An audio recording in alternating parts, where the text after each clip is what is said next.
Hi, in this tutorial I'm going to show you how to make a hole in object in FreeCAD. So if you want to do it, first you need to create an empty file, and after that you need to check if you are in the part design mode. It is very important to select this mode. Now we need to click create body, we need to click create sketch, and we need to select XY plane. Now I click OK button and I draw here a simple rectangle, so I click on it and I select here rectangle. I draw here a rectangle, maybe something like that. I click here and I click close button. Now I select pad and I click OK button to create it.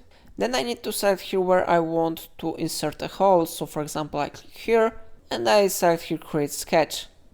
Now I need to click on this one arrow and select create circle by center. I create here a simple circle, maybe something like that. I click here and now I need to click close button to create it.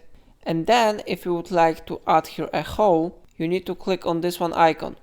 It will let you to create a pocket with the selected sketch. How you see hole has been successfully created here. Of course you can modify the length if you want. For example, I can type here maybe 4 or maybe 3 and it will be successfully edited when you will click on this one icon. And of course, if you would like to make a hole through all object, you need to change this type from dimension to through all. Then it will be successfully made. So how you see, it really works. If I helped you to do it, remember to like this tutorial and subscribe my channel. Please let me know in comment if it solves your problem.